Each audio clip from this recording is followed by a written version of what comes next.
بسم اللہ الرحمن الرحیم۔ دوسرا سفر۔ سندباد نے اپنے دوسرے سفر کا حال یوں بیان کیا: جیسا کہ میں نے کل بیان کیا تھا کہ بندہ ایک عرصے تک خوش و خرم رہا اور بڑے ٹھاٹھ باٹھ سے زندگی بسر کرتا رہا۔ پہلے سفر سے میں نے اتنی دولت اکٹھی کر لی تھی کہ اگر آرام سے بیٹھ کر کھاتا تو ساری زندگی آرام تھا، لیکن جب کچھ عرصہ گزرا اور میری دولت کم ہونا شروع ہوئی تو دل میں خیال پیدا ہوا کہ ایک بار پھر ملکوں کی سیر کو جانا چاہیے اور خوب دولت کما کر لانا چاہیے۔ دوست احباب نے جب یہ سنا کہ میں نے دوسرے سفر کا ارادہ کیا ہے تو سب نے یک زبان ہو کر منع کیا کہ اس ارادے سے باز آ جاؤ۔ پہلے سفر میں کیا کم پریشانیاں اٹھائی ہیں جو دوسرے سفر کا شوق چڑھا ہے۔ تمہارے پاس کافی دولت ہے، آرام سے پڑے کھاتے رہو۔ مگر میں نے کسی کا کہا نہ مانا اور مال خرید کر جہاز میں سوار ہو گیا۔ جہاز دریاؤں سے نکل کر سمندر میں آیا اور میں دوسرے تاجروں کے ہمراہ مختلف جزیروں اور شہروں میں مال کی خرید و فروخت کرتا ہوا چلا۔ خوش نصیبی سے کپتان نے جہاز کو ایک سرسبز و شاداب جزیرے میں پہنچایا۔ سب جہاز سے اتر کر جزیرے کی سیر کو چلے۔ اس جزیرے میں پھل پھول بکثرت تھے۔ کئی پیڑ ایسے تھے کہ جن کی ڈالیاں پھلوں کے بوجھ سے زمین کو چھوتی نظر آتی تھی۔ ہم لوگوں نے جی بھر کے پھل کھائے اور چشموں کا ٹھنڈا میٹھا پانی پیا۔ ٹھنڈی ٹھنڈی ہوا کے جھونکے جسموں میں نئی جان پھونک رہے تھے۔ جو جھونکا آتا تھا بہشت سے آتا تھا۔ سیر و تفریح اور کھانے پینے سے فارغ ہو کر سب ادھر ادھر لیٹ گئے۔ میں بھی سب سے الگ ایک سایہ دار پیڑ کے نیچے لیٹ گیا۔ لیٹتے ہی آنکھیں نیند سے بند ہونے لگی اور گھڑی بھر میں گہری نیند سو گیا، یوں جیسے کوئی گھوڑے بیچ کر سوتا ہے۔ کافی دیر کے بعد جب آنکھ کھلی تو دیکھا کہ سب جا چکے ہیں اور وہاں آدم ہے نہ آدم زاد، جن ہے نہ پری زاد۔ دل میں کہنے لگا کہ انہوں نے جاتے وقت مجھے دیکھا نہیں، اس لیے چھوڑ کر چلتے بنے۔ اپنے آپ کو تنہا پایا تو دل بہت گھبرایا۔ سوچا کہ اب جاؤں تو کہاں جاؤں؟ اس جزیرے میں تو کسی انسان کا نام و نشان نہیں ملتا۔ اگر کوئی انسانی ذات ہوئی بھی تو کیا معلوم کیسی ہوگی، مہذب ہوگی کہ وحشی؟ کیا معلوم آدم خور ہو اور مجھے پکڑتے ہی ٹکا بوٹی کر کے ہڑپ کر جائیں۔ پھر خوف اور بھی بڑھا کہ سورج اب غروب ہو رہا تھا اور میلوں تک پھیلے ہوئے جنگل میں اندھیرا لمحہ بہ لمحہ بڑھتا جا رہا تھا۔ جنگلی جانوروں کے دہاڑنے اور بولنے کی آوازیں آنا شروع ہو گئی تھی۔ اب تو دل اور بھی گھبرایا اور موت کا چہرہ سامنے نظر آیا۔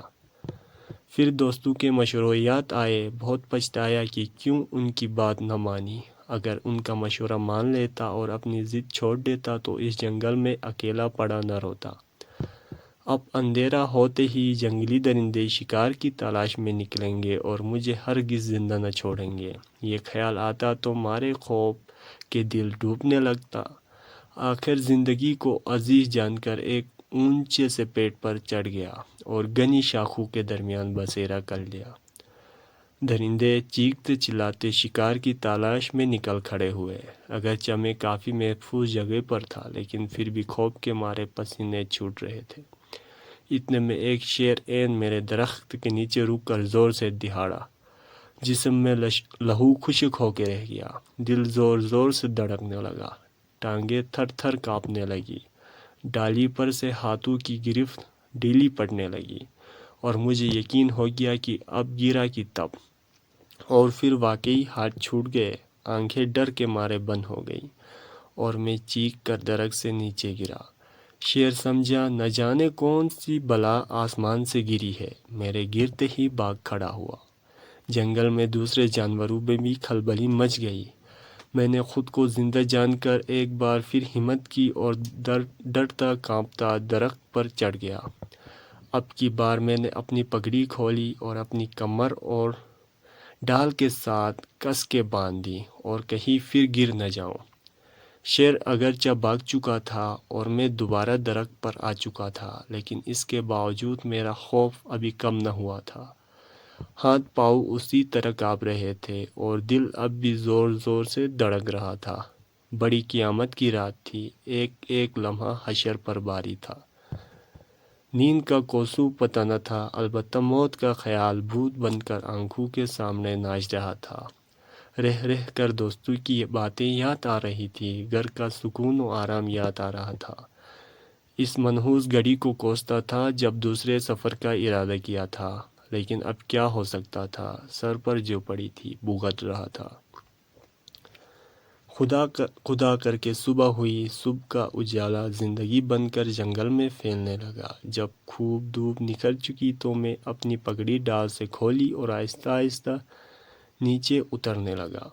بھوک اور پیاس کے مارے برا حال تھا۔ جلدی جلدی جنگلی پھل کھائے اور پانی پی کر چل پڑا کہ شاید کہیں انسانی بستی مل جائے اور میری تکلیف کٹ جائے۔ چلتے چلتے بہت فاصلے پر کوئی سفید سی چیز نظر آئی۔